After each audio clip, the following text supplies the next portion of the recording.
ಶ್ರೀಗುರುಭ್ಯೋ ನಮಃ. ಹರಿ ನಾರಾಯಣಾಯ ಪರಿಪೂರ್ಣಗುಣಾಯ ಸ್ಥಿತಿಲಯೋ ನಿಯತಿಪ್ರದಾಯ ಜ್ಞಾನಪ್ರದಾಯ ವಿಬುಧಾಸುರಸೌಖ್ಯದುಃಖಸತ್ಕಾರಣಾಯ ವಿತತಾಯ ನಮೋ ನಮಸ್ತೆ. ನಾರಾಯಣಂ ಸುರಗುರುಂ ಜಗದೇಕನಾಥಂ ಭಕ್ತಪ್ರಿಯಂ ಸಕಲಲೋಕನಮಸ್ಕೃತಂಚ ತ್ರೈಗುಣ್ಯವರ್ಜಿತಮಜಂ ವಿಭುಮಾದ್ಯಮೀಶಂ ವಂದೇ ಭವಘ್ನಮವರಾಸುರಸಿದ್ಧಪದ್ಯಂ. ನಾರಾಯಣಂ ನಮಸ್ಕೃತ್ಯ ನರಂ ಚೈವ ನರೋತ್ತಮಂ ದೇವೀಂ ಸರಸ್ವತೀಂ ವ್ಯಾಸಂ ತತೋ ಜಯಮುದೀರಯೇ. ನಾರಾಯಣಂ ಗುಣೈಃ ಸರ್ವೈರುದೀರ್ಣಂ ದೋಷವರ್ಜಿತಂ ನೇಯಂ ಗಮ್ಯಂ ಗುರುಂಶ್ಚಾಪಿ ನತ್ವಾ ಸೂತ್ರಾರ್ಥವುಚ್ಯತೆ. ದೇವಂ ನಾರಾಯಣಂ ನತ್ವಾ ಸರ್ವದೋಷವಿವರ್ಜಿತಂ ಪರಿಪೂರ್ಣಂ ಗುರುಂಶ್ಚಾನ್ ಗೀತಾರ್ಥಂ ವಕ್ಷ್ಯಾಮಿ ಲೇಶತಃ. ಸಮಸ್ತಗುಣಸಂಪೂರ್ಣಂ ಸರ್ವದೋಷವಿವರ್ಜಿತಂ ನಾರಾಯಣಂ ನಮಸ್ಕೃತ್ಯ ಗೀತಾತಾತ್ಪರ್ಯಮುಚ್ಯತೆ. ಓಂ ಓಂ ಅಥಾತೋರ್ಮಜಿಜ್ಞಾಸ. ಓಂ ಧರ್ಮಕ್ಷೇತ್ರೇ ಕುರುಕ್ಷೇತ್ರೇ ಸಮವೇತಾಯುಯೋತ್ಸವಃ ಮಾಮಕಾಃ ಪಾಂಡವಾಶ್ಚೈವ ಕಿಮಕುರ್ವತ ಸಂಜಯ. अच्छेद्योऽयं मदाह्योऽयं अक्लेद्यो अशोष्य एव च नित्यः सर्वगतस्थाणुः अचलोऽयं सनातनः. ಅದಾಗಿತ್ತು. अच्छेद्योऽयಂ ಇತ್ಯಾದಿ ಪುನರುಕ್ತಿಶ್ಚ ಅನ್ಯಥಾ ಅದಾಯಿತು. ಯಸ್ಮಿನ್ನಯಂ ಸ್ಥಿತಃ ಸೋ ಅವ್ಯಕ್ತ ಅಚಿಂತ್ಯಾದಿರೂಪಃ. ಮುಂದಿಂದ ಅವ್ಯಕ್ತೋಯಂ ಅಚಿಂತ್ಯೋಯಂ ಅಂಥೇಳಿ ಮುಂದೆ ಬರುತ್ತದೆ. ಏವಂ ಜ್ಞಾತಃ ಪರಮೇಶ್ವರಃ ಸರ್ವದುಃಖನಾಶ. ಯಾಗಿಲ್ಲ ಅದೇ ಓದ್ತಿರೋದು ತಾತ್ಪರ್ಯ. ಏವಂ ಜ್ಞಾತಃ ಪರಮೇಶ್ವರಃ ಸರ್ವದುಃಖನಾಶಂ ಕರೋತೀತಿ ನಾನು ಶೋಚಿತುಮರ್ಹಸಿ. ಏವಂ ಜ್ಞಾತಃ ಪರಮೇಶ್ವರಃ ಸರ್ವದುಃಖನಾಶಂ ಕರೋತಿ ಇತಿ ನಾನು ಶೋಚಿತುಮರ್ಹಸಿ. ಹೀಗೆ ದೇವರನ್ನು ತಿಳಿದು ಆರಾಧನೆ ಮಾಡಿದರೆ ಸರ್ವದುಃಖನಾಶಂ ಕರೋತಿ. ಅರ್ಜುನಿಗೆ ದುಃಖ ಆಗಿದೆ, ಈಗ ದುಃಖ ಪರಿಹಾರ ಮಾಡ್ತಾರೆ. ದುಃಖಕ್ಕೇನು ಕಾರಣ? ಪಾಪ ಬರುತ್ತೆ ಅಂತೇಳಿ. ಪಾಪ ಪರಿಹಾರ ಮಾಡಿದರೆ ಏನಾಯ್ತು? ಅಲ್ಲಿಗೆ ದುಃಖ ಪರಿಹಾರ ಆಯಿತು. ಮುಳುಚುಚ್ಚು ದುಃಖ ಪಡ್ತಿದ್ದ, ತೆಗೆದ ತಕ್ಷಣ ಏನಾಯಿತು? ರಿಲೀಫ್ ಸಿಕ್ತು. ಆದ್ದರಿಂದ ನೀನು ಪಾಪವನ್ನು ಪರಿಹಾರ ಮಾಡ್ತಾನೆ. ಯಾಕೆ ಅಂದರೆ ಇದು ಪಾಪ ಅಲ್ಲ ಮಾಡ್ತಿರೋದು, ನೀನು ಪಾಪದ ಬಗ್ಗೆ ಶಂಕೆ ಮಾಡ್ತಿದ್ದೆ ಅಷ್ಟೇ. ಗೊತ್ತಾಯ್ತಾ? ಅದು ಪರಿಹಾರವಾಗಿ ಒಳ್ಳೆಯದಾಗುತ್ತೆ, ಯೋಚನೆ ಮಾಡಬೇಡ ಅಂತ. ಸೊ ದೇವರನ್ನು ಅಷ್ಟೇ ಬಿಟ್ಟು ಇದು ತಾತ್ಪರ್ಯ ಏನು ಅಂದರೆ ಬರೀ ಜೀವನ ನಿತ್ಯತ್ವ ಅಷ್ಟೇ ತಿಳ್ಕೊಂಡ್ರೆ ಸದ್ಗತಿ ಅಲ್ಲ. ಅದು ಜೀವನ ಅನಾದಿ ನಿತ್ಯ ಅಷ್ಟೇ ಉಪಯೋಗ ಇಲ್ಲ. ಯಾವುದು ಬರಬೇಕಾದ್ರೆ ದೇವರು ಅನಾದಿ ನಿತ್ಯರಾಗಿದ್ದಾನೆ, ಅವನು ಪ್ರತಿಬಿಂಬವಾಗಿರೋದರಿಂದ ಅನಾದಿ ನಿತ್ಯ. ಆದ್ದರಿಂದ ಅವನ ಆರಾಧನೆ ಮಾಡೋದು ಕರ್ತವ್ಯ. ಆ ರೀತಿ ಮಾಡಿದಾಗ ದೋಷ ಬರೋದಿಲ್ಲ. ತಾನೇ ಮಾಡಿದಾಗ ದೋಷ ಬರುತ್ತೆ. ಆದರೆ ಆರಾಧನಾ ರೂಪವಾಗಿ ಮಾಡಿದಾಗ ಆರಾಧಿತನಾದವನು ಸರ್ವ ಸಮರ್ಥನಾದ್ದರಿಂದ ನಮ್ಮನ್ನು ರಕ್ಷಣೆ ಮಾಡ್ತಾನೆ ಅಂತ ಅರ್ಥ. ಎಲ್ಲರೂ ಭಗವದ್ಗೀತೆ ಕೊನೆ ಏನು ಬಂದು ಹೇಳಿದಾಗಾಯ್ತು. ಅದರಿಂದ ಜೀವನಿತ್ಯ ಎಷ್ಟೋ ಮತ ಒಪ್ಪಿದೆ ಅದನ್ನು ಈಗಾಗಲೇ. ಅದರಿಂದ ಪ್ರಯೋಜನಕ್ಕೆ ಬರೋದಿಲ್ಲ. ಅದು ಉದ್ದೇಶ ಏನು? ಜೀವನಿತ್ಯತ್ವನೂ ಪ್ರಧಾನ ಅಲ್ಲ. ಇಲ್ಲಿ ಮುಕ್ತಿ ಆಗಬೇಕು. ಮುಕ್ತಿಗೆ ಭಗವದ್ನಿತ್ಯತ್ವ ತಿಳ್ಕೋಬೇಕು. ಅದಕ್ಕೋಸ್ಕರ ಇವನು ನಿತ್ಯನಾಗಬೇಕು. ಈಗ ಇದೆಲ್ಲ ಇಲ್ಲದೆ ಹೋದರೆ ಬರೀ ದೇವ್ರನ್ನ ಒಪ್ಪೋದು ಗುಣಪೂರ್ಣ ಅಲ್ಲ ಅಂತ ಹೇಳೋದು. ದೇವ್ರನ್ನೊಪ್ಪ ಏನು ಉಪಯೋಗ ಇಲ್ಲ. ಅದರಿಂದ ನತ್ವೇವಾಹಂ ಜಾತು ಅದು ಮುಂದೆ ಹೇಳ್ತಾನೆ. ಅದಕ್ಕೆ ಆಧಾರ ಏನು ಅಂದರೆ ತೇಷಾಮಹಂ ಸಮುದ್ಧರ್ತ ಮೃತ್ಯು ಸಂಸಾರ ಸಾಗರ. ಆಚಾರ್ಯ ಪೂರ್ತಿ ಕೋಟ್ ಮಾಡಲಿಲ್ಲ, ಇಷ್ಟೇ ತೇಷಾಮಹಂ ಸಮುದ್ಧರ್ತ ಇತ್ಯಾದಿ ಇಷ್ಟೆಲ್ಲ ಹೇಳಿರೋದರಿಂದ ಯಾವ ಸಮಸ್ಯೆನೂ ಇಲ್ಲ. ನತ್ವೇವಾಹಂ ಜಾತುನಾಶಂ ನಚತ್ವಂ ಇತ್ಯುಭಯೋರಪಿ ಪ್ರಸ್ತುತತ್ವಾತ್. ನೀವು ಎರಡಕ್ಕೆ ಅರ್ಥ ಮಾಡ್ತೀರಿ. ಮತ್ತೆ ಪ್ರಶ್ನೆ ಬಂತೀಗ, ಪ್ರತಿಯೊಂದು ಉತ್ತರ ಕೊಡಬೇಕೀಗ. ಏನು ಬರೀ ಜೀವಪರ ಅರ್ಥ ಎಲ್ಲರೂ ಮಾಡಿಬಿಟ್ಟಿದ್ದಾರೆ, ದೇವ್ರ ಪರ ಮಾಡಿಲ್ಲ. ಈಗ ಯಾಕೆ ಮಾಡ್ತೀರಿ ಅಂದರೆ ಎಷ್ಟು ಒಳ್ಳೆಯ ಕಾರಣ ಕೊಡ್ತಾರೆ. ನತ್ವೇವಾಹಂ ಜಾತುನಾಸಂ ನತ್ವಂ, ನಾನು ನಿತ್ಯ ಅಂತ ಪರಮಾತ್ಮ ಶುರು ಮಾಡಿರೋದೇ ಅದರಿಂದ. ಈಗ ಅದು ಬಿಟ್ಟುಬಿಟ್ರೆ ಈಗ ಅರ್ಥ ಆಯ್ತಾ? ದೇವ್ರ ನಿತ್ಯತ್ವ ಅಲ್ಲೇ ಬಂದಿರೋದ್ರಿಂದ ನಾವು ಯಾವುದೋ ಇಲ್ಲೂ ಸೇರಿಸಿಡ್ತಾ ಇಲ್ಲ. ನಾನು ನಿತ್ಯ, ನೀನು ಅಂತ ಹೇಳಿ ನಾನು ಹೇಗೆ ನಿತ್ಯ ನೀನು ಎಕ್ಸ್ಪ್ಲೇನ್ ಮಾಡಬೇಕಾಗಿದೆ. ಈಗ ನಾನು ದೇಹತಃ ನಿತ್ಯ, ಅನಾದಿ ನಿತ್ಯ, ರೂಪತಃ ನಿತ್ಯ, ಸಹ ಎಲ್ಲ ಹೇಳಬೇಕೀಗ. ಅದಿಲ್ಲದವ್ರು ಏನಾಗ್ತಿತ್ತು? ಇದೇಳು ಉಪಯೋಗಕ್ಕೆ ಬರೋದಿಲ್ಲ. ಅದಕ್ಕೋಸ್ಕರನೇ ಅದು ಎಕ್ಸ್ಪ್ಯಾನ್ಷನ್ ಆದ್ದರಿಂದ, ಎಕ್ಸ್ಪ್ಲನೇಷನ್ ಆದ್ದರಿಂದ ಅದು ಹೇಳಲೇಬೇಕಾಗಿದೆ. ನತ್ವೇವಾಹಂ ಜಾತುನಾಸಂ ನತ್ವಂ ಇತ್ಯುಭಯೋರಪಿ ಪ್ರಸ್ತುತತ್ವ. ಉಭಯೋರು ಅಂದ್ರೇನೋ ಜೀವ ಈಶ್ವರಯೋ ಇಬ್ಬರು ಪ್ರಸ್ತುತಿ ಆಗಿರೋದ್ರಿಂದ ಉಳಿದವರು ಒಂದಕ್ಕೆ ಬರೆದಿದ್ದರಿಂದ ಏನಾಯ್ತಾಗಿದೆ? ಅಪೂರ್ಣ ಆಯ್ತಾಗ. ಗೊತ್ತಾಯ್ತಾ? ಪರಮಾತ್ಮ ನಿತ್ಯತ್ವ ಎಕ್ಸ್ಪ್ಲೇನ್ ಮಾಡದೆ ಹೋದರೆ ಜೀವನಿತ್ಯತ್ವ ಎಕ್ಸ್ಪ್ಲೇನ್ ಮಾಡಿದಾಗ ಆಗೋದಿಲ್ಲ. ಗೊತ್ತಾಯ್ತಾ? ಯಾಕಂದ್ರೆ ಇಬ್ಬರು ಸಮ ಆಗಿಬಿಡ್ತಾರೆ. ಆಮೇಲೆ ಆ ತೂ ಶಬ್ದಕ್ಕೆ ಅರ್ಥ ಹೇಳಬೇಕೀಗ. ನತ್ವೇ ವಾಹ ತು ಹೇಳಿದ್ರಿಂದ ಇಷ್ಟೆಲ್ಲ ವ್ಯತ್ಯಾಸ ಬರುತ್ತೆ. ದೇಹಿನಃ ಶರೀರಿಣಃ ದೇಹೀತಿ ವಿಶೇಷಿತತ್ವಾಚ್ಯ ಜೀವಸ್ಯ ತತ್ರ ತತ್ರ. ಅಷ್ಟೇ ಅಲ್ಲ, ಮೌಲ್ಯ ದೇವ್ರ ಬಗ್ಗೆ ಅಷ್ಟೇ ಹೇಳಿ ಅಂತ ಕೇಳಿದರೆ ದೇಹಿ ದೇಹಿತ ಜೀವನ ಅದು ಬೇರೆ ಹೇಳ್ತಾ ಇದ್ದಾನೆ. ದೇಹಿ ಬಗ್ಗೆನೂ ಹೇಳಬೇಕು, ದೇಹದ ಜೀವನ ಬಗ್ಗೆನೂ ಹೇಳಬೇಕು, ದೇವನ ಬಗ್ಗೆನೂ ಹೇಳಬೇಕು. ಆದ್ದರಿಂದ ಎಲ್ಲ ರೀತಿ ಅರ್ಥ ಮಾಡಬೇಕೆ ಹೊರತು ಯಾವ ಒಂದು ರೀತಿ ಮಾಡಿದರೂ ಕೂಡ ಮಾತಿ ಪೂರ್ತಿ ಅರ್ಥ ಆಗೋದಿಲ್ಲ. ಜೀವನಿತ್ಯನಾಗಿದ್ದಾನೆ ಅಷ್ಟು ತಿಳ್ಕೊಂಡು ಏನು ಉಪಯೋಗ ಇಲ್ಲ. ತಮಯೋಗಿರೋ ನಿತ್ಯನೇ ತೊಗೊಂಡೇನು ಮಾಡಬೇಕು? ತಮಯೋರು ನಿತ್ಯತ್ವ ಕೆಲಸಕ್ಕೆ ಬರೋದಿಲ್ಲ. ಅದರಿಂದ ನಿತ್ಯತ್ವ ಏನಾಗಿರಬೇಕದು? ಮೋಕ್ಷಕ್ಕೆ ಸಾಧನೆ ಆಗಬೇಕು. ನಿತ್ಯ ಲೋಕ ಅದು. ನಿತ್ಯ ಸಾಧನೆ ಆಗಬೇಕು. ಇವನಂತೂ ಹೋಗ್ಲಿಕ್ಕೆ ಬರೋದಿಲ್ಲ. ಒಬ್ಬರು ಕರ್ಕೊಂಡು ಹೋಗಬೇಕು. ಅವ್ರ ಅಧಿಪತಿ ಕರ್ಕೊಂಡು ಹೋಗಬೇಕು. ಅಧಿಪತಿಯನ್ನು ನಾವು ಆರಾಧನೆ ಮಾಡಬೇಕು. ಆರಾಧನೆ ವಿಹಿತವಾದ ಮಾರ್ಗ ಯಾವುದು? ಸ್ವಧರ್ಮಾನುಷ್ಠಾನ ಕೃಷ್ಣಾರ್ಪಣ ಅಂತ ಹೇಳೋದು. ಆದ್ದರಿಂದ ಅಲ್ಲಿ ಲಿಂಕ್ ಸಿಗದೆ ಹೋದರೆ ಸ್ವಧರ್ಮಾಚರಣೆಗೆ ಅರ್ಥ ಇಲ್ಲ. ಅವಿನಾಶಿತು ಕೆಲಸನೇ ಮಾಡಿಲ್ಲ, ಏನು ಸ್ವಧರ್ಮ? ಕೆಲಸ ಸಿಕ್ಕರೆ ತಾನೇ ಕೆಲಸ ಮಾಡೋದು. ಮನೆಯಲ್ಲೇ ಪಾಠ ಮಾಡ್ತಾ ಕೊಡು, ಸಂಬಳ ಯಾರು ಕೊಡ್ತಾರೆ ಅದಕ್ಕೆ? ಸುಮ್ಮನೆ ಕೂತ್ಕೊಂಡು ಮಾಡ್ದ. ಅಲ್ಲಿ ಮಾಡಿದರೆ ಏನು ಮಾಡ್ತಾರೆ? ಕೊಡ್ತಾರೆ. ಜೀವನ ನಿರ್ವಹಣೆ ಆಗುತ್ತೆ. ಜೀವನ ನಿರ್ವಹಣೆನೇ ಆಗೋದಿಲ್ಲ. ಆ ದೃಷ್ಟಿಯಲ್ಲಿ ಅದಕ್ಕೊಂದು ಅರ್ಥ ಇರಬೇಕಾದ್ರೆ ಇದೆಲ್ಲ ಆಗಬೇಕು. ದೇಹಿನಃ ಸಂಸಾರಿಣಃ ದೇಹೀತಿ ವಿಶೇಷತ್ವಾಚ್ಯ ಜೀವಸ್ಯ ತತ್ರ ತತ್ ವಿಶೇಷಿತತ್ವಾಚ್ಯ ಜೀವಸ್ಯ ತತ್ರ ತತ್ರ. ಅವಿನಾಶಿತು ಏನ ಸರ್ವಮಿದಂ ತತಂ ಅನಾಶಿನೋ ಅಪ್ರಮೇಯಸ್ಯ ನಮ್ರಿಯತೆ ಭೂತ್ವಾ ಭವಿತಾನ ಅವಿನಾಶಿನಂ ಅವ್ಯಯಂ ಅವ್ಯಕ್ತೋಯಂ ಅಚಿಂತ್ಯೋಯಂ ಅವಿಕಾರ್ಯೋಯಂ ಇತ್ಯಾದಿ ಪರಮಾತ್ಮನಶ್ಚ. ಇವಿಷ್ಟು ಮೂಲತಃ ಯಾರಿಗನ್ವಯ? ಬಿಂಬರೂಪಿ ಪರಮಾತ್ಮನಿಗೆ. ಆದರೆ ಪ್ರತಿಬಿಂಬವಾಗಿದ್ದಕ್ಕೆ ಅಷ್ಟೆಲ್ಲ ಬಂದಿರೋದು, ಇಬ್ಬರು ಬರ್ತಿರಲಿಲ್ಲ. ಅವಿನಾಶಿತು ಯಾವುದೋ ಹೋದ ಯಾರು ಕೇಳೋದಿಲ್ಲ. ಒಬ್ಬರು ಪ್ರತಿನಿಧಿಯಾಗಿ ಹೋದ, ಅವಾಗ ಗೌರವ ಬಂತು ಅವರಿಗೆ. ಯಾರು ಸಂಬಂಧಪಟ್ಟ ವ್ಯಕ್ತಿ ಪ್ರತಿನಿಧಿಯಾದಾಗ ಬರೋ ಮಹತ್ವ, ಸುಮ್ಮನೆ ಹೋಗಿ ಕೇಳಿದರೆ ಅದಕ್ಕೆ ಮಹತ್ವ ಬರೋದಿಲ್ಲ. ಅನಾಶಿನೋ ಅಪ್ರಮೇಯಸ್ಯ ನಮ್ರಿಯತೆ ಭೂತ್ವಾ ಭವಿತಾನ ಅವಿನಾಶಿನಂ ಅವ್ಯಯಂ ಅವ್ಯಕ್ತೋಯಂ ಅಚಿಂತ್ಯೋಯಂ ಅವಿಕಾರ್ಯೋಯಂ ಇತ್ಯಾದಿ ಪರಮಾತ್ಮನಶ್ಚ. ನಹಿ ಜೀವೇನ ತತಂ ಸರ್ವಂ. ವಿಷ್ಟು ವಾಕ್ಯಗಳು ಯಾರ್ಯಾರಿಗನ್ವಯ? ಅವಿನಾಶಿತು ಏನು ಸರ್ವವಿದಂ. ಜೀವ ಸರ್ವತ್ರ ವ್ಯಾಪ್ತನ ಹಾಗಿದ್ದರೆ ಜೀವ ಅಲ್ಲ ಅಂದಮೇಲೆ ಬೇರೆ ವರ್ಷ ಆಗಲೇಬೇಕಲ್ಲ ಅದು. ಅನಾಶಿನಃ ಅಪ್ರಮೇಯ, ದೇವರ ಅಪ್ರಮೇಯನ ಅಲ್ಲ. ಅಪ್ರಮೇಯೋ ಹೃಷಿಕೇಶ, ಅದರಿಂದ ಅಲ್ಲ. ನಮ್ರಿಯತೆ ಜೀವ ಮ್ರಿಯತೆ, ನಮ್ಮ ಎದುರಿಗೆ ಕಾಣ್ತಾ ಇದ್ದೀವಿ ಸಾಯೋದನ್ನು. ಇದು ಜೀವನಿತ್ಯತ್ವ ಪರಮಾತ್ಮನ ಪ್ರತಿಬಿಂಬತ್ವೇನ ಅರ್ಥ ಮಾಡಿಕೊಂಡಾಗ ಅವನಿಗೆ ಸಾವಿಲ್ಲ ಅಂತಾಗುತ್ತೆ ಹೊರತು ಬರೀ ಇಲ್ಲ ಹೋದರೆ ಎದುರಿಗೆ ಕಾಣ್ತಿರೋ ವಿರೋಧ. ಈಗ ಪ್ರತ್ಯಕ್ಷವಾಗಿ ಜೀವ ಸಾಯ ನೋಡ್ತಿದ್ದೇವೆ ನಾವೀಗ. ದೇಹ ಬಿಡ್ತಾ ಇದ್ದಾನೆ, ಏನು ಉತ್ತರ ಕೊಡಬೇಕೀಗ? ಅವನ ದೇಹ ಬಿಟ್ಟ ಜೀವ ಇದ್ದಾನೆ ಅಂತ ಹೇಳಬೇಕೀಗ. ಹೇಳೋದಕ್ಕೆ ಇವೆಲ್ಲ ಹೇಳದೆ ಹೋದರೆ ಜೀವನಿತ್ಯತ್ವ ಸಿದ್ಧವಾಗೋದಿಲ್ಲ. ಅದರಿಂದ ಹೇಳಬೇಕು. ಯಾತಕ್ಕೆ ಹಾಗಲ್ಲ, ಎದುರು ಕಾಣ್ತಿರೋದೇನು? ಜೀವ ಕಂಡಿಲ್ವಲ್ಲ ನಮಗೀಗ. ನಮಗೆ ಅಲ್ಲ ಕಂಡ ಮೇಲೆ ತಾನೇ ಪ್ರಶ್ನೆ ಬರೋದೀಗ.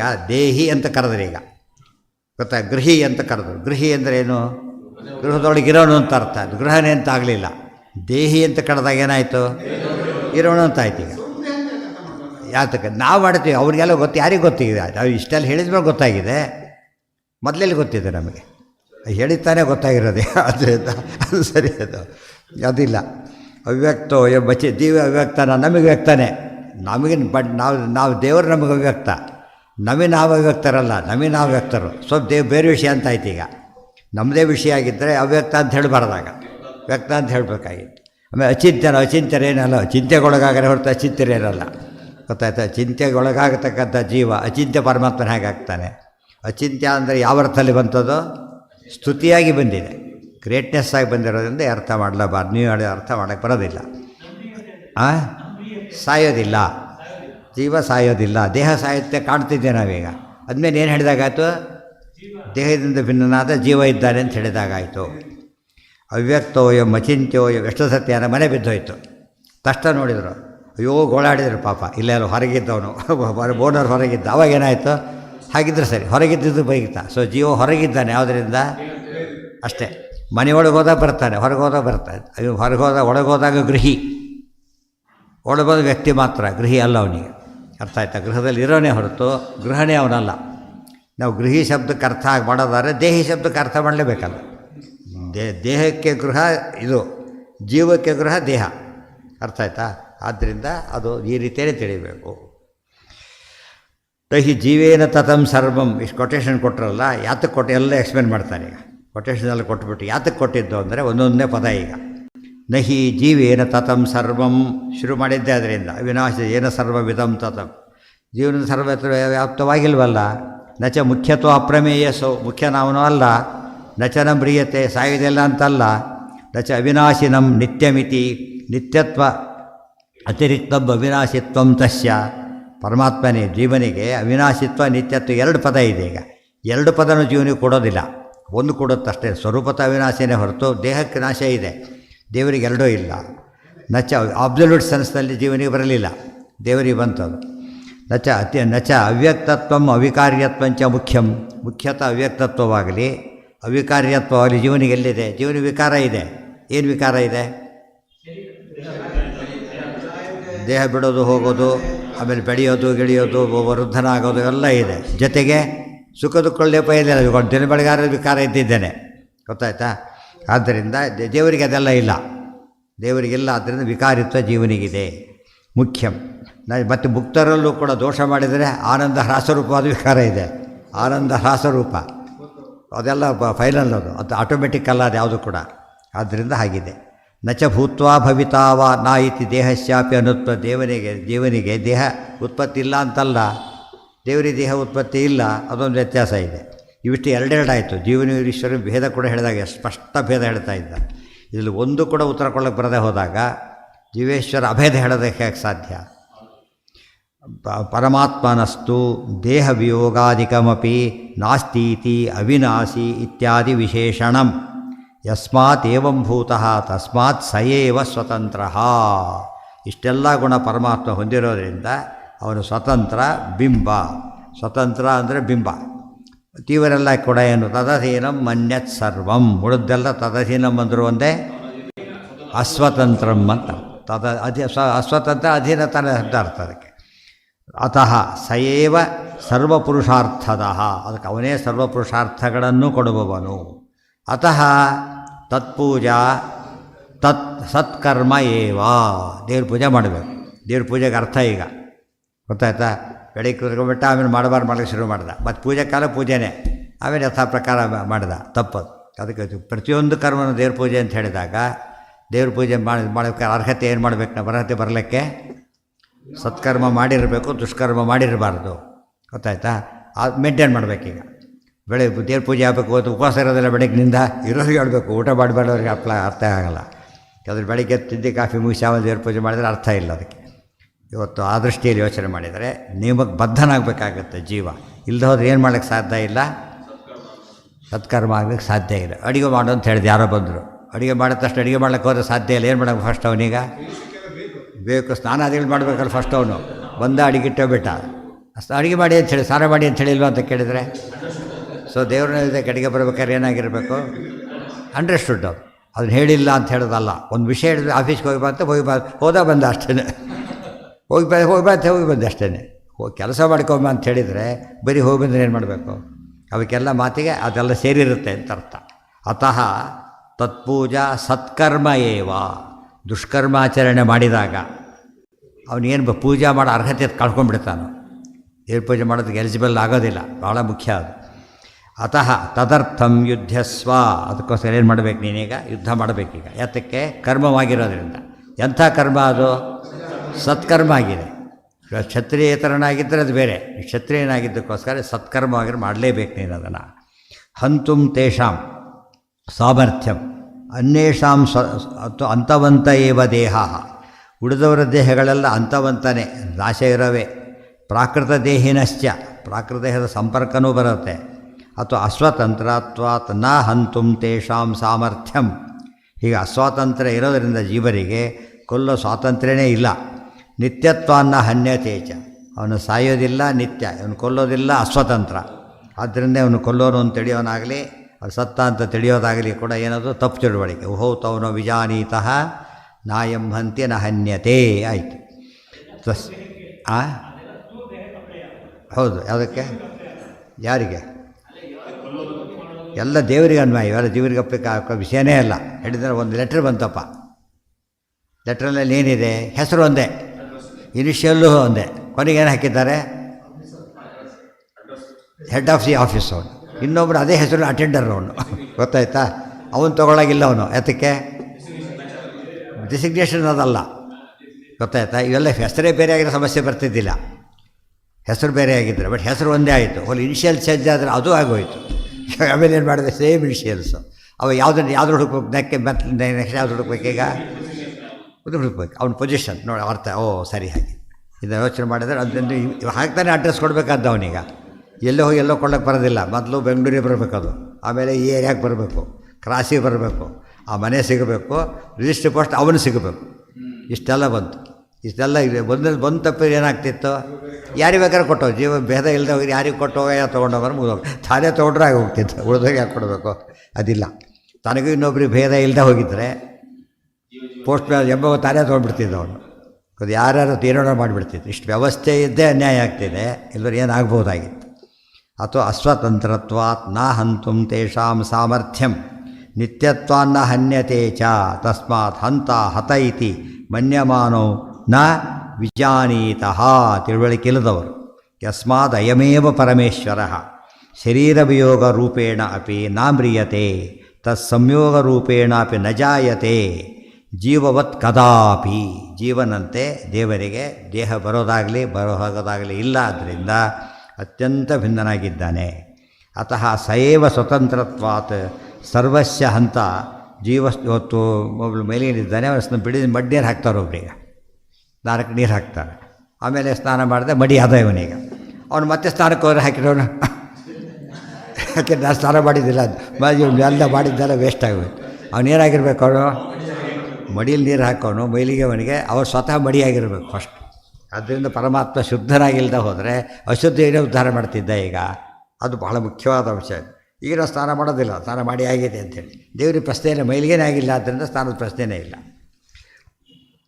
ತಸ್ಮಾದ್ ಹಂತ ಇತಿ ಮನ್ಯಮಾನೋ ನ ವಿಜಾನೀತಃ ತಸ್ಮಾದ್ ಅಯಮೇವ ಪರಮೇಶ್ವರ ಶರೀರ ವಿಯೋಗ ರೂಪೇಣಾಪಿ ನ ಮ್ರಿಯತೆ ತತ್ಸಂಯೋಗ ರೂಪೇಣಾಪಿ ನ ಜಾಯತೆ ಜೀವವತ್ ಕದಾಪಿ. ಅತಃ ಸಯೇವ ಸ್ವತಂತ್ರತ್ವಾತ್ ಸರ್ವಸ್ಯ ಹಂತ. ಜೀವಸ್ತು ತೇನ ಶರೀರೇ ಹನ್ಯಮಾನೆ ಸ್ವಯಂ ನ ಹನ್ಯತೆ ಇತಿ ಏತಾವತ್. ಆದ್ದರಿಂದ ಅತ ಏವಂ ಅವಿನಾಶಿತ್ವಾದೇಹೇ ಸ್ವಾತಂತ್ರ್ಯಾತ್ ಸರ್ವಕರ್ತಾರಂ ಪರಮಾತ್ಮಾನಂ ಯೋ ವೇದ ಸ ಕಥಂ ಘಾತಯತಿ ಹಂತಿ ವಾ. ಈ ರೀತಿ ದೇವರನ್ನು ತಿಳ್ಕೊಂಡಾಗ ಅಲ್ಲೇನು ಉತ್ತರ ಬಂತು ನೋಡೋದಕ್ಕೆ? ಉತ್ತರ ಬಂದೋಯ್ತಲ್ಲ ನಮಗೆಂತ ಅನಿಸ್ತು. ಏನು ಬಂತು? ಇವನು ಸಾಯೋದಿಲ್ಲ, ನಿತ್ಯ, ಇವನು ಕೊಲ್ಲೋದಿಲ್ಲ, ಅಸ್ವತಂತ್ರ. ಅಷ್ಟಾಯಿತು, ಉತ್ತರ ಸಿಗಲಿಲ್ಲ ನಮಗೆ. ಅಂತ ಇವನು ರೋಲ್ ಇಲ್ಲ ಅಂತಾಯಿತು. ಅದು ಯಾರು ರೋಲ್ ಹೇಳಬೇಕಲ್ಲ ಈಗ. ಕದ್ದವನು ಇವನಲ್ಲ ಅಂತ ಆಯ್ತು ಈಗ. ಬಟ್ ಕಳ್ತನ ಆಗೋಗ್ಬಿಟ್ಟಿದೆ ಈಗಾಗಲೇ. ಅದಕ್ಕೇನು ಹುಡುಕ್ಬೇಕು, ಇನ್ನೊಬ್ಬರು ಹುಡುಕ್ಲೇಬೇಕು ನಾವೀಗ. ಯಾರು ಅಂತ ಕೇಳಿದ್ರೆ ದೇವ್, ಅವನು ಕಾಪಾಡೋನು ಅವನು. ಗೊತ್ತಾಯ್ತು. ನೀವು ಸ್ವತಂತ್ರ ಅಲ್ಲ ಅಂದರೆ ಸ್ವತಂತ್ರ ಯಾರು ಹಾಕಿದ್ದಾರೆ? ಆ ಪ್ರಶ್ನೆ ಉತ್ತರ ಹಾಗೆ ಉಳ್ಕೊಂಡ್ಬಿಡ್ತಿತ್ತು. ಸ್ವತಂತ್ರ ಯಾರೀಗ? ಯಾರು ಸ್ವಾತಂತ್ರ್ಯ ಇಲ್ಲ ಅಂದರೆ ಸ್ವಾತಂತ್ರ್ಯನೇ ದೇವರು. ಸ್ವತಂತ್ರೋ ಭಗವಾನ್ ವಿಷ್ಣು. ಎಲ್ಲರೂ ಅವೆಲ್ಲ ತತ್ವಸಂಖ್ಯಾನ ಹೇಳಿಬಿಟ್ರೆ ಎಲ್ಲರೂ ಅಸ್ವತಂತ್ರರಾಗಿದ್ದರೆ ಕೆಲಸನೇ ಆಗ್ತಿದೆ. ಎಲ್ಲರೂ ಸ್ವತಂತ್ರ ಆಗಿದ್ದರೆ ಮತ್ತೆ ಕೆಲಸ ಕೆಟ್ಟು ಹೋಗ್ತಾಯಿತ್ತು. ಅವ್ನು ಬಂದಾಗ ತೆಗಿಸ್ತಾ, ಇನ್ನೊಬ್ಬ ತೆಗಿಸ್ತಾ, ಮತ್ತೊಬ್ಬ ತೆಗಿಸ್ತಾ, ಕೊನೆಗೆ ಕೆಟ್ಟು ಹೋಗ್ಬಿಡ್ತಾಯಿತ್ತು.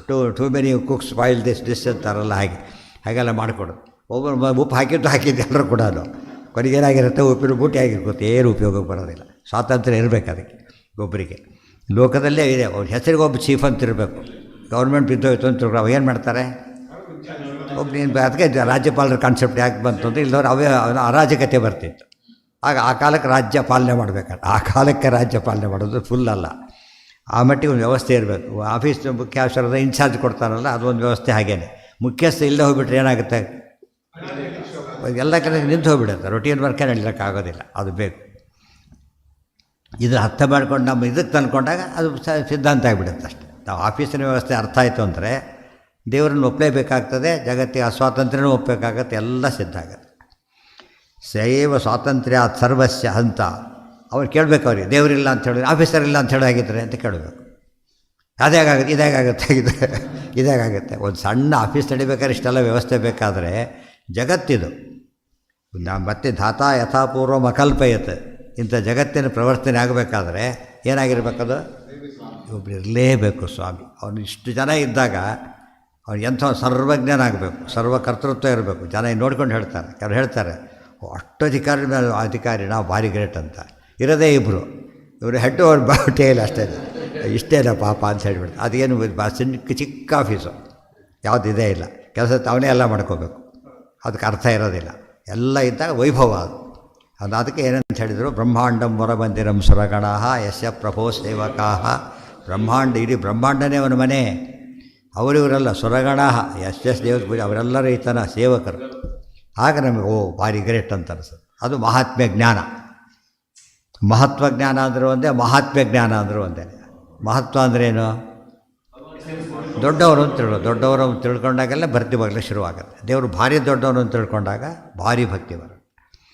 ಅಷ್ಟೆಲ್ಲ ತಿಳಿಸಿ ನಹನ್ಯತೆ ಇತ್ಯೇತಾವತ್ ಅತಏವಂ ಅವಿನಾಶಿತ್ವಾದೇಹೇ ಸ್ವಾತಂತ್ರ್ಯಾತ್ ಸರ್ವಕರ್ತಾರಂ ಪರಮಾತ್ಮಾನಂ ಯೋ ವೇದ ಸ ಕಥಂ ಘಾತಯತಿ ಹಂತಿವಾ. ತಿಳ್ಕೊಂಡವನಿಗೆ ನಾನು ಕೊಲ್ತೇನೆ ಅಂತ ಭ್ರಮೆನೂ ಇಲ್ಲ, ಸತ್ತ ಅಂತ ತಪ್ಪು ತಿಳುವಳಿಕೆನೂ ಬರೋದಿಲ್ಲ. ಆದ್ದರಿಂದ ಆರಾಮಾಗಿರ್ತಾನೆ. ವಾಸಸೋ ಜರಾವತ್ ಸ್ವಶೈರಜರಾದೌ ಅಸ್ವಾತಂತ್ರ್ಯ ದರ್ಶನಾತ್ ಸರ್ವಸ್ತ್ರ ಸ್ವಾತಂತ್ರ್ಯಂ ಜ್ಞಾತವ್ಯಂ ಜೀವಸ್ಯ. ಅದನ್ನು ಯಾರೂ ಗಮನಿಸಿ ಹೊಸ ವಿಷಯ ಒಂದು ಹೇಳ್ತಾರೆ. ವಾಸಾಂಶಿ ಜೀರ್ಣಾನೇ ಎಲ್ಲರೂ ಗೊತ್ತಾಗಿದೆ ಈಗ. ಆದರೆ ಎಷ್ಟು ಸ್ವಾರಸ್ಯ ಇದೆ ಅಂತ ಆಚಾರ್ಯ ಹೇಳ್ತಾರೆ. ನಮ್ಮದೇ ಬಟ್ಟೆ ಭಾಳ ಪ್ರಿಯವಾದದ್ದು, ಇಷ್ಟಪಟ್ಟು ತೊಗೊಂಡು ಹೊಲಿಸಿ ಏನು ಮಾಡಿದ್ದೆ ಅದನ್ನು. ಆದರೆ ಅದೇನಾಗತ್ತೆ, ಬರ್ತಾ ಬರ್ತಾ ಜೀರ್ಣ ಆಗುತ್ತೆ. ಅದು ಆಗದಂತೆ ನೋಡ್ಕೊಳ್ಳೋಕೆ ಬರುತ್ತೆ ನಿನಗೆ? ಅಂದರೆ ನೀನು ಧರಿಸಿರ್ತಕ್ಕಂಥ ಬಟ್ಟೆ ಜೀರ್ಣವಾಗೋದನ್ನು ತಪ್ಪಿಸ್ಲಕ್ಕೇನೆ ಬರುತ್ತಾ? ಇಲ್ಲ. ಅದೇ ಸ್ವಾತಂತ್ರ್ಯ ಇದೆ. ನೀನು ತೊಟ್ಟ ಬಟ್ಟೆ ಮೇಲೆ ಸ್ವಾತಂತ್ರ್ಯ ಇಲ್ಲ, ದೇಹದ ಮೇಲೆ ಸ್ವಾತಂತ್ರ್ಯ ಬರುತ್ತೆ ನಿನಗೀಗ. ಆದ್ದರಿಂದ ದೇಹ ಹಾಗಿದ್ದು ಏನಾಗಬೇಕು, ನನ್ನ ಮುಪ್ಪು ಬರಬಾರ್ದು. ಬರ್ತಾ ಇಲ್ಲ ಮುಪ್ಪು, ಯಾಕೆ? ಸ್ವತಂತ್ರ ಬೇಡ ಅಂದರೂ ಬರುತ್ತೆ. ಯಾರು ಮುಪ್ಪನ್ನು ಇಷ್ಟಪಡ್ತಾರೆ, ತಾರುಣ್ಯ ಇಷ್ಟಪಡ್ತಾರೆ, ಮುಪ್ಪನ್ನು ಇಷ್ಟಪಡೋದಿಲ್ಲ. ಅದು ಅದಕ್ಕೇ ತಾರುಣ್ಯ ತರುಣನಾಗಬೇಡ ಅಂತ ಹೇಳಿದರೆ ನಕ್ಕು ಬಿಡ್ತಾನೆ ಅಷ್ಟೇ. ಮುಪ್ಪವಳು ಖುಷಿಯಾಗಿಬಿಡುತ್ತೆ ಅವನಿಗೆ. ಯಾಕೆ? ಒಳ್ಳೆ ಕೆಲಸ ಆಯ್ತಲ್ಲ ಅಂತ ಶಾಪ ಯಾರು ಕೊಟ್ಬಿಟ್ರೆ ವಯಸ್ಸೇ ಆಗಬಾರ್ದು ಅಂತ ಶಾಪ ಕೊಟ್ಟರೆ ತಾಗಿಸಿ ಹೇಳ್ಬಿಡ್ತಾರೆ. ಸಾಧ್ಯ ಇಲ್ಲ. ಅದಕ್ಕೆ ಮುಪ್ಪಾಗೋದು ದೋಷ. ತರುಣನಾಗೋದು ಗುಣ, ಮುಪ್ಪಾಗೋದು ದೋಷ. ನೀವು ತರುಣನಾಗಲಿಕ್ಕೆ ಎಕ್ಸಾಂಪಲ್ ಅಷ್ಟೇ ಕೊಟ್ಬಿಟ್ರೆ ಏನಾಗುತ್ತೆ ನೋಡಿ, ಸ್ವಾತಂತ್ರ್ಯ ಅಂತ ಹೇಳ್ತಿದ್ದ. ಮುಪ್ಪಾಗೋದು ತೋರಿಸಿ, ಈಗ ಮುಗಿದೋದು ಕತೆ. ಅವಾಗೇನಾಯಿತು? ಮುಪ್ಪಾಗಿದ್ದಕ್ಕೆ ಗೋಳಾಡ್ತಾನೆ.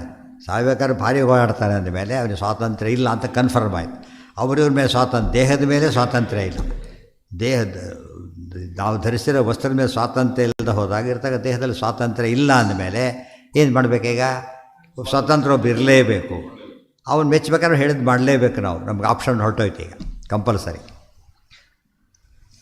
ಯೋ ವೇದ ಸ ಕಥಂ ಘಾತಯತಿ ಹಂತಿ ವಾ ವಾಸಸೋ ವಾ ಜರಾವತ್. ಇದು ಯಾವ ಭಾಷ್ಯಕಾರರು ವಿಚಾರ ಬರೋದಿಲ್ಲ ಇದನ್ನೆಲ್ಲ ಕೂಡ. ಬಟ್ಟೆ ದೃಷ್ಟ ಏನು ಸ್ವಾರಸ್ಯ ಇದೆ ನೋಡಿ ಅಂತ ಹೇಳ್ತಾ. ಇರೋ ದೇಹ ಹಾಕ್ಕೊಂಡು ಬಟ್ಟೆ ಕಣ್ಣೆದ್ರಿಗೆ ಕಾಣ್ತಾ ಇದೆ. ಬಟ್ಟೆ ಹಾಕ್ಕೊಳ್ಳೋ ಖುಷಿ ಆಗುತ್ತಾ ಇಲ್ಲ ಈಗ?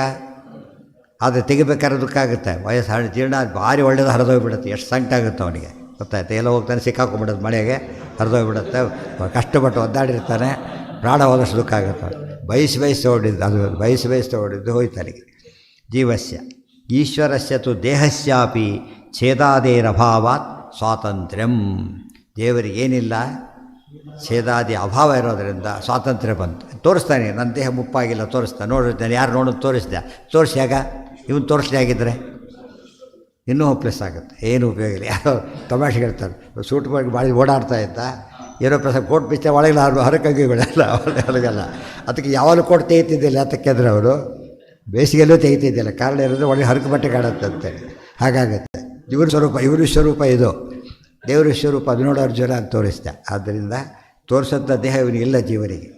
ಈಶ್ವರಸ್ಯತು ದೇಹಸ್ಯಾಪಿ ಛೇದಾದೇಹೇ ಅಭಾವಾತ್ ಸ್ವಾತಂತ್ರ್ಯಂ ನೈನಂ ಛಿಂದಂತೀತಿ ಛೇದನಾದಿ ಅಭಾವ ಸಾಕ್ಷಾದೇವ ದರ್ಶಯಿತು ಶಕ್ಯತೆ ಸ್ವದೇಹಸ್ಯ ಇತಿ ವರ್ತಮಾನಾಪದೇಶ.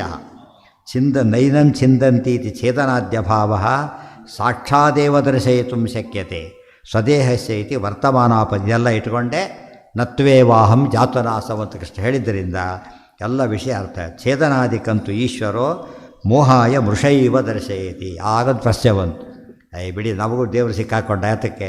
ಕೃಷ್ಣ ದೇಹ ಬಿಡಲಿಲ್ಲ. ದೇಹ ಬಿಟ್ಟು ಏನು ಮಾಡ್ದ?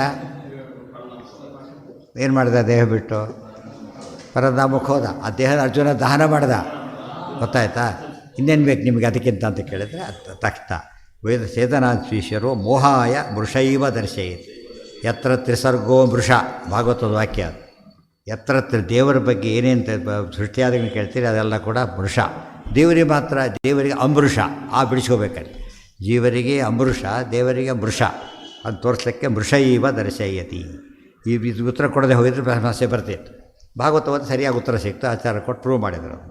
ಇನ್ನು ಕೆಲವರು ರಾಮದೇವರು ದೇಹ ಬಿಟ್ಟು ಹೋದ್ರಲ್ಲ ಅಂತ ಹೇಳ್ತಾರೆ, ಬಿಟ್ಟಿಲ್ಲ. ಇವರು ಸೂಸೈಡ್ ಮಾಡ್ಕೊಳ್ಳೋದು ಇವರು ಹೇಳ್ತಾರೆ, ಈ ಕತೆ ಕೇಳಿಬಿಟ್ಟು ಈ ಪುಸ್ತಕ ಓದಿಬಿಟ್ಟು ನೀವು ಓದೇ ಇಲ್ಲ ಅಂತ. ಇವರು ಬರೀ ಇದನ್ನು ಓದೋರಿಗೆ ಅದು ಗೊತ್ತಿಲ್ಲ, ಅದನ್ನು ಓದೋರಿಗೆ ಅರ್ಥ ಗೊತ್ತಿಲ್ಲ, ಅದನ್ನು ಓದೋರಿಗೆ ಅರ್ಥ ಬಿಡಿಸಿದರು. ಅಲ್ಲಿ ಅನ್ವಯಿಕರ ಸ್ಪಷ್ಟ ಬರೀತಾರೋ ವಾಲ್ಮೀಕಿಗಳು. ರಾಮದೇವ್ರಿಗೆ ಎಲ್ಲರೂ ಹಿಂದೆ ಬಂದರು, ರಾಮದೇವರು ಸೀತಾದೇವಿ ಮಾತ್ರ ಮೇಲಕ್ಕೆ ಹಾಗೆ ಹೊರಟುಬಿಟ್ರು. ದೇಹ ಬಿಡೋ ಪುಸ್ತಕ ಹಾಗೆ ಹೊರಟುಬಿಟ್ರು ಮೇಲೆ. ಉಳಿದವರೆಲ್ಲ ಏನು ಮಾಡಿದರು? ಮುಡಿ ದೇಹ ಬಿಟ್ಟು ಫಾಲೋ ಮಾಡಿದರು. ಮುಗಿದಿರಲಿಕ್ಕೆ ದಿವ್ಯ ಉಪುಷಃ ಭವಂತದ ಎಲ್ಲರ ಕಣ್ಣಿಗೆ ಕಾಣುತ್ತೋ ದೇಹ ಅವರು ಸತ್ತೋಗ್ಬಿಟ್ರು ಅಂತಲ್ಲ, ದಿವ್ಯ ನೋಡ್ತಾ ಇದ್ದಾರೆ. ವಾಲ್ಮೀಕಿ ಸ್ಪಷ್ಟ ವಾಲ್ಮೀಕಿ ರಾಮಾಯಣದಲ್ಲೇ ಇದೆ ರಾಮದೇವ್ರ ದೇಹ ಬಿಡಲಿಲ್ಲ ಅಂಥೇಳಿ. ಅದಕ್ಕೆ ರಾಮನ ಬಗ್ಗೆ ಪ್ರಶ್ನೆ ಕೇಳ ಹಾಗಿಲ್ಲ.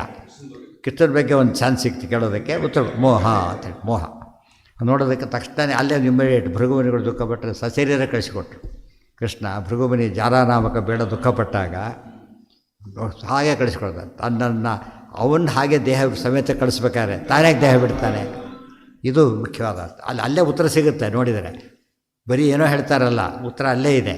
ನಾವೇನು ಮಾಡಿಲ್ಲ, ಅಲ್ಲಿ ಜಿಜ್ಞಾಸೆ ಮಾಡಿಲ್ಲ. ಅದಕ್ಕೆ ಅಥಾತೋ ಬ್ರಹ್ಮ ಜಿಜ್ಞಾಸ. ದೇವ್ರ ಬಗ್ಗೆ ಏನಾರು ವಿಚಾರ ಬಂತಷ್ಟು ಫಸ್ಟ್ ಏನು ಮಾಡಬೇಕು? ಹೌದಾ ಅಲ್ಲ, ಆಮೇಲೆ ನೋಡಿದ್ರೆ ಸರಿ ಈಗ ಸರಿ ಹೋಯ್ತು ಅಂತ ಹೇಳ್ತಾರೆ. ಅದು ಜಿಜ್ಞಾಸೆ ಆ ಶಬ್ದಕ್ಕೆ ಅರ್ಥ ಅದೇನೆ. ಜಿಜ್ಞಾಸೆ ಅಂದರೆ ಗಲಾಟೆ ಮಾಡೋದು ಅಂತ ಆಗ್ಬಿಟ್ಟು ಭಾರಿ ಗಲಾಟೆ ಮಾಡ್ತಾರೆ, ಜಿಜ್ಞಾಸೆ ಮಾಡ್ತಾರೆ, ಗಲಾಟೆ ಮಾಡ್ತಾರಲ್ಲ. ಚರ್ಚೆ ತನ್ನ ಕಿನ್ನೇತಿ ವಿದ್ವತ್ಸು ಮೀಮಾಂಸಿತಂ ಪ್ರೀಣಯಾಮೋ ವಾಸುದೇವು ತನ್ನ ಕಿನ್ನ ಇತಿ. ಈ ಪ್ರಶ್ನೆ ಬಂತು ಈಗ ನೋಡಿರಿ, ನಿಮಗೆ ಕೃಷ್ಣ ಇದಲ್ಲ ನೋಡಿ, ದೇಹ ಹೇಗೆ ನಾಶ ಆಗಿದೆ ನೋಡಿದ್ರೆ ಅಂತ ಕೇಳಿದ. ತಕ್ಷಣ ಹೇಳಿದರು, ನಾವು ಹೊಡೆದವನ್ನ ಮೇಲೆ ಕಳಿಸಿದ ನೋಡಿರಿ ಅಂತ ಹೇಳಬೇಕು. ತನ್ನ ಕಿನ್ನ ಗೊತ್ತಾಯ್ತಾ? ಅದಲ್ವಾ ಇದಲ್ಲ, ಪ್ರಶ್ನೆ ಉತ್ತರ ಆ ರೀತಿ ಮಾಡಿದಾಗ ಏನಾಗುತ್ತೆ? ವಿದ್ವತ್ಸು ಮೀಮಾಂಸಿತಂ, ಜ್ಞಾನಿಗಳೆಲ್ಲ ಜಿಜ್ಞಾಸೆ ಮಾಡ್ತಾರೆ.